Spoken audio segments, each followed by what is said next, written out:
Keluarga-keluarga yang saya kasihi dalam Tuhan kita Yesus Kristus, kini kita akan masuk ke dalam pelayanan firman. Sebelumnya, mari kita berdoa.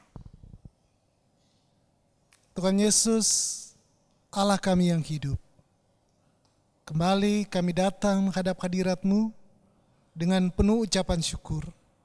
Kami rindu untuk mendengarkan sabda firman-Mu yang terus menghibur, memberi kekuatan, mengarahkan kami, menegur, dan yang memampukan kami untuk melakukan kehendak-Mu.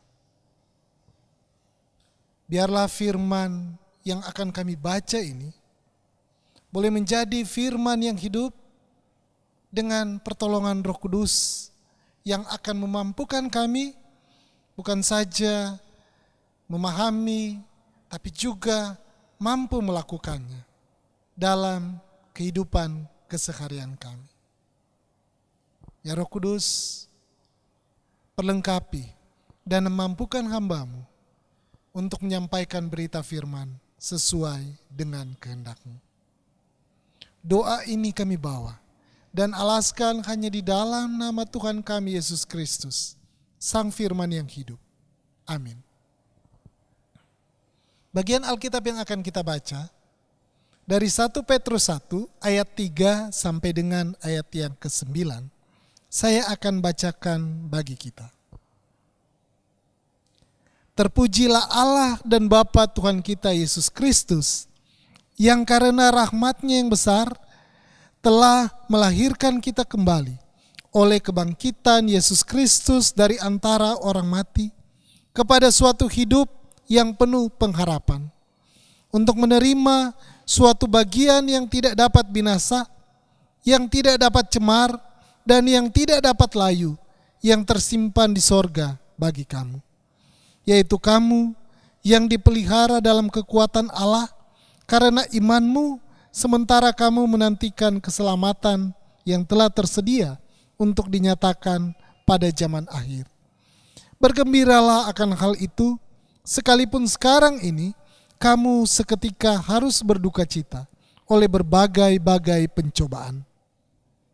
Maksud semuanya itu ialah untuk membuktikan kemurnian imanmu yang jauh lebih tinggi nilainya daripada emas yang fana, yang diuji kemurniannya dengan api, sehingga kamu memperoleh puji-pujian dan kemuliaan dan kehormatan pada hari Yesus Kristus menyatakan dirinya. Sekalipun kamu belum pernah melihat Dia, namun kamu mengasihinya, kamu percaya kepada Dia, sekalipun kamu sekarang tidak melihatnya. Kamu bergembira karena sukacita yang mulia dan yang tidak terkatakan, karena kamu telah mencapai tujuan imanmu, yaitu keselamatan jiwamu. Demikianlah firman Tuhan. Berbahagialah kita yang mendengar dan melakukan firman di tengah-tengah kehidupan kita. Haleluya. Saudara-saudara yang dikasihi Tuhan, ada kisah mengenai seseorang yang menemukan kepompong kupu-kupu. Dia memperhatikan ada lubang kecil di kepompong kupu-kupu tersebut. Dia penasaran dan dia duduk mengamati apa yang akan terjadi. Dan dia melihat kupu-kupu yang ada di dalam kepompong itu berjuang memaksa dirinya untuk keluar melewati lubang yang kecil itu. Tapi kemudian beberapa waktu kemudian kupu-kupu berusaha dan belum berhasil, dan kemudian kupu-kupu itu berhenti. Orang ini merasa kasihan dan dia berpikir, saya ingin mencoba membantu kupu-kupu ini. Apa yang terjadi? Dia mengambil gunting dan menggunting lubang kecil tersebut sehingga kupu-kupu itu bisa keluar dengan mudahnya. Namun kupu-kupu yang keluar itu mempunyai tubuh yang gembung dan kecil dengan sayap-sayap yang mengkerut. Orang tersebut melihat dan menunggu.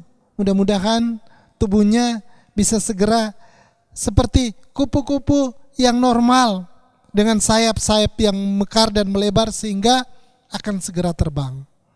Namun ternyata itu tidak menjadi kenyataan.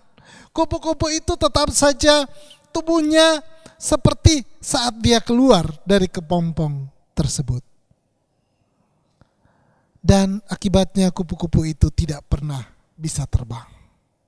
Saudara-saudara, orang ini menganggap bahwa dia melakukan kebaikan dengan memotong lubang dari kupu-kupu tersebut. Tapi ternyata dia menghambat usaha atau perjuangan yang dibutuhkan kupu-kupu untuk melewati lubang kecil yang adalah jalan untuk memaksa cairan dari tubuh kupu-kupu itu ke dalam sayap-sayapnya sedemikian sehingga dia akan siap begitu dia memperoleh kebebasan dari kepompong tersebut. Kupu-kupu itu harus melewati proses keluar dari kepompong yang sulit dan menyakitkan. Proses kelahiran manusia juga sulit, penuh penderitaan dan bahkan membahayakan nyawa. Itulah sebabnya sampai sekarang masih banyak terjadi kematian ibu yang melahirkan bayinya. Pahlawan perempuan kita yaitu Ibu Kartini juga meninggal setelah proses kelahiran putra pertamanya. Saudara-saudara, sebagai orang percaya kita juga dilahirkan kembali. Tentu saja bukan secara fisik, tapi secara rohani. Dan sama seperti proses melahirkan bayi, seorang ibu harus melewati kesulitan. Saat kita dilahirkan kembali dari manusia lama menjadi manusia baru, juga penuh kesulitan dan penderitaan, bahkan kematian. Itulah yang dialami oleh Yesus Kristus yang mau menderita, mati di salib, agar supaya manusia bisa diselamatkan. Ayat 3 dikatakan, terpujilah Allah dan Bapa Tuhan kita Yesus Kristus, yang karena rahmat-Nya yang besar telah melahirkan kita kembali oleh kebangkitan Yesus Kristus dari antara orang mati kepada suatu hidup yang penuh pengharapan. Petrus mengajak orang percaya tidak sekedar termotivasi untuk memenuhi apa yang hendak kita capai atau inginkan, tetapi untuk mampu bertahan dalam situasi yang sulit dan tidak kehilangan harapan, baik di harapan masa kini dan juga masa yang akan datang. Sekalipun mungkin kita dihantam oleh berbagai gelombang kesulitan hidup.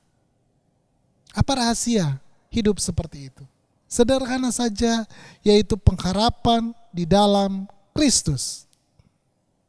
Untuk menjelaskan pengharapan ini, Petrus mengajak kita untuk menyampaikan pujian syukur kepada Allah Bapa karena dua hal istimewa. Yang pertama, berkaitan dengan kelahiran baru yang membawa kita kepada hidup yang penuh pengharapan oleh karena kebangkitan Kristus dari antara orang mati.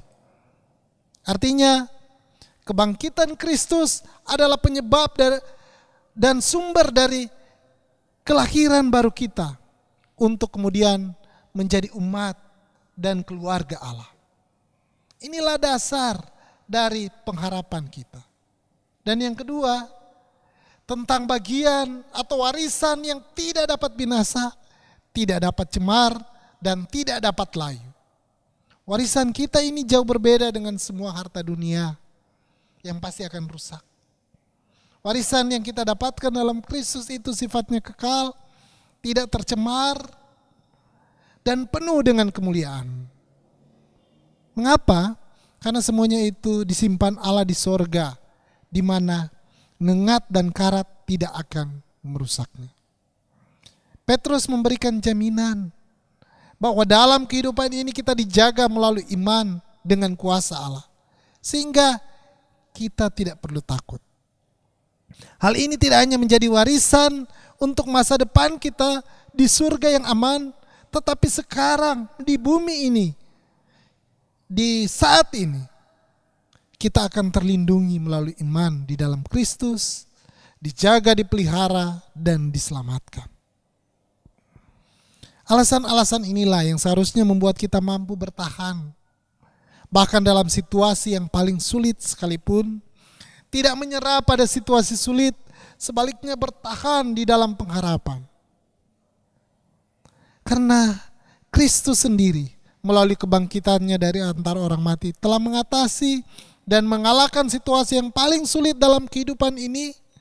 Musuh yang paling ditakuti oleh manusia, yaitu maut.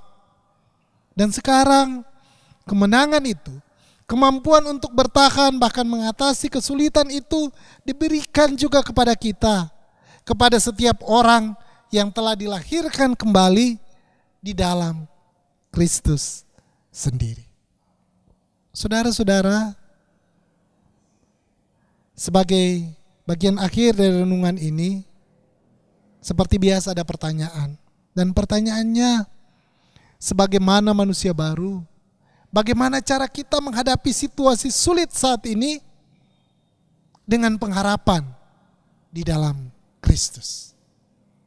Mari kita merenungkan, dan mungkin di dalam keluarga kita akan men-sharingkan bersama-sama jawaban-jawaban dari pertanyaan ini. Tuhan memberkati kita. Amin.